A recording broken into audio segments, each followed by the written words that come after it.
malam Bapak Ibu Saudara yang saya kasih dalam Yesus Kristus Tuhan. Pada malam hari ini kita akan membahas tentang senjata-senjata kebenaran. Sebelumnya mari kita sama berdoa. Bapa di surga, terima kasih Tuhan, Kau sungguh baik kami. Allah Roh Kudus terus menuntun hidup kami di jalan Tuhan. Allah Roh Kudus juga melindungi kami Tuhan dari segala yang jahat, dari segala rancangan jahat, segala roh jahat, mantra guna-guna, roh kematian, roh dunia, roh mati, roh santet guna-guna, roh mata paut, roh segala penyakit apapun dipatahkan semuanya dengan kuasa dan balas Tuhan. Pimpin kami dengan kuasa-Mu Tuhan pada renungan malam hari ini tentang tema senjata kebenaran. Di dalam nama Tuhan Yesus surapi hamba-Mu, haleluya, amin. Jadi kita di sini akan belajar senjata kebenaran itu apa sih maksudnya? Jadi senjata kebenaran ini adalah di dalam diri kita, ya, yang dipakai adalah anggota-anggota tubuh kita. Ya, jadi kita ini baca di dalam Roma 6 ayat 12-14 bunyinya, sebab itu hendaklah dosa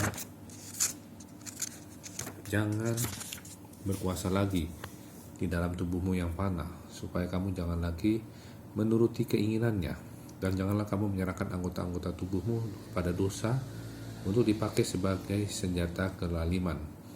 Tetapi serahkanlah dirimu kepada Allah sebagai orang-orang yang dahulu mati tetapi yang sekarang hidup, dan serahkanlah anggota-anggota tubuhmu kepada Allah untuk menjadi senjata-senjata kebenaran, sebab kamu tidak akan dikuasai lagi oleh dosa, karena kamu tidak berada di bawah hukum Taurat tetapi di bawah kasih karunia.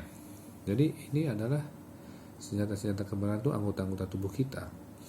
Tapi kita lihat ya, kalau ayat ini juga menjelaskan dosa itu adalah menyerahkan anggota-anggota tubuh kita sebagai senjata kelaliman. Contohnya misalnya kalau misalnya mata kita dipakai untuk melihat hal-hal yang tidak baik atau melotot marah, itu dipakai sebagai senjata kelaliman. Tapi kalau mata kita dipakai untuk memandang jiwa-jiwa, kita mau mendoakan, kita mau memberitakan kedamaian sejahtera, mata kita dipakai untuk melihat hal-hal yang indah, terang kemuliaan Tuhan, membaca Alkitab, ya, membaca Alkitab dan merenungkannya siang dan malam dan menjadi pelaku firman.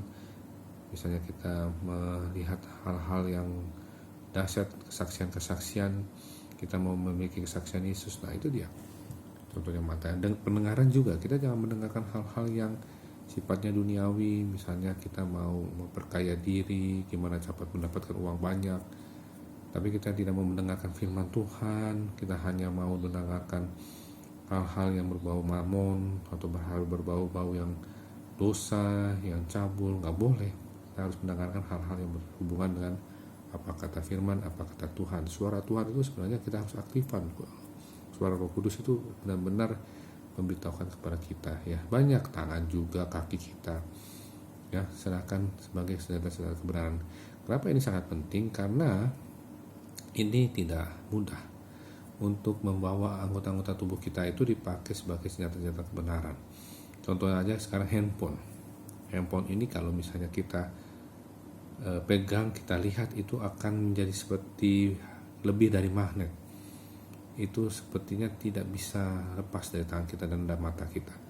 Nah itulah kita harus bergumul di area itu, karena itu termasuk keegoisan, keakuhan kita untuk memiliki waktu yang banyak kepada handphone. Kita tidak mau memiliki waktu yang banyak bersama Tuhan. Jadi kita menghabiskan waktu kita dengan handphone, harusnya menghabiskan waktu kita dengan hadirat Tuhan. Nah itu dia salah satu contohnya. Tidak mudah, karena saya juga masih bergumul di area itu, dan kita sama-sama berdoa untuk memohon kekuatan Tuhan, kasih Tuhan untuk kita tidak larut dalam handphone, ya. Maksudnya handphone itu kita lihat dari hal-hal yang membuang-buang waktu, ya. Amin, haleluya. Mari kita berdoa. Bapak Yesus, terima kasih, Kau sungguh baik-baik kami. Ajarkan kami Tuhan untuk memakai anggota tubuh kami dipakai senjata kebenaran untuk kemuliaan Tuhan, karena kami telah diberikan janji. Tuhan Yesus memberikan kemuliaan kepada kami yang sempat dulu hilang pada saat manusia pertama kali jatuh dalam dosa Adam dan Hawa, dan kami diberikan kemuliaan oleh Tuhan Yesus Kristus.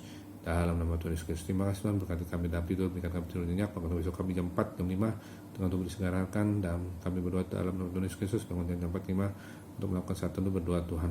Kami berdoa Tuhan, Allah Kudus menguasai alam sadar bawah sadar kami dalam tidur. Kami tolak kematian ini, kematian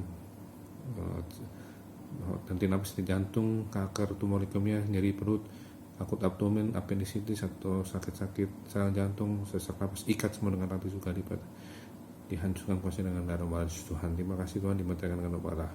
Kami berdoa Tuhan, kami tetap menjadi anak Allah yang diberikan pertobatan dalam kesucian kekudusan tinggal pada perbuatan. Kami mau terus Tuhan dalam lindungan darah Allah, dikirim malaikat Mikael, malaikat Gabriel, malaikat Uriel, malaikat Rafael bersama-sama kami.